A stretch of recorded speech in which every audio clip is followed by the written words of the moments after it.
علی امین گنڈاپور صاحب کی بہت ہی جذباتی باتیں، اور بالکل ظاہر ہے ہونی بھی چاہیے، کیونکہ وقت سوال یہ پیدا ہوتا ہے کہ یہ مطلب ہے کس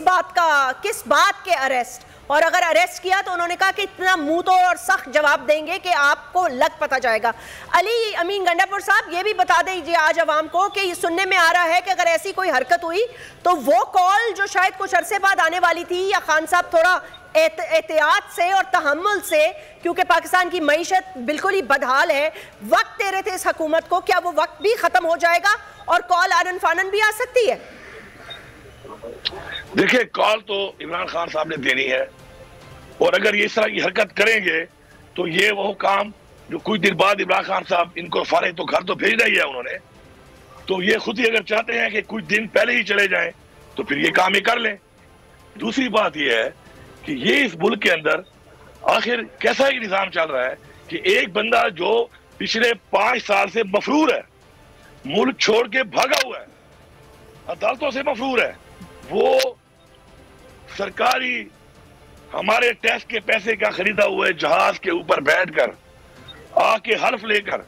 اس قوم کے خزانے پہ دوبارہ بٹھا دیا گیا ہے۔ یہ وہ سوال ہے جو ہم نہیں، پوری قوم کر رہی ہے، اور سننے والے سن لیں، آپ ایسا نہ کریں جو آپ کر رہے ہیں اس ملک کے ساتھ، یہ قوم آپ کو کبھی معاف نہیں کرے گی۔ میں وارن کر رہا ہوں کہ آپ زیادتی کر رہے ہیں اس قوم کے ساتھ۔ عمران خان حقیقی آزادی کی جو بات کر رہا ہے وہ پوری قوم کی آواز ہے، اور ہم حقیقی آزادی اب لے کے دم لیں گے، اور جو بھی راستے میں رکاوٹ بنے گا وہ پھر اپنا انجام بھی دیکھ لے گا، اور وہ یہ بھی دیکھ لے گا کہ اگر قوم کسی کو سر پہ بٹھاتی ہے کسی وجہ سے، اگر وہی اس قوم کی تباہی کا باعث بنے تو سر سے اتار کے بھی نیچے پٹک کے بھی مارتی ہے۔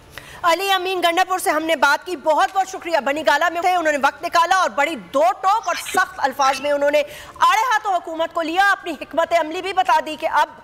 بس بہت ہو گیا، ایسے چلے گا نہیں، کیونکہ اگر آپ نے کوئی ایسی کارروائی کی تو یہ گلے میں پڑ سکتی ہے، اور اگر شاید پہلے گھر جانا چاہتے ہیں تو ایسی کوئی کارروائی کر کر دکھا دیں۔ یہ ہے تحریک انصاف کی تیاری اور ان کا جواب۔ اس وقت نیلم ہماری نمائندہ ہیں بول کی، وہ بھی موجود ہیں، نیلم ارشد صاحبہ، اور مخدوم شہاب الدین اینکر پرسن بول کے سینئر، یہ لوگ سب بنی گالہ کے باہر موجود ہیں۔ تو وہاں پر کیا صورتحال ہے، وہاں پہ کیا لوگ جمع ہو رہے ہیں، وہاں پر کتنا رش لگ چکا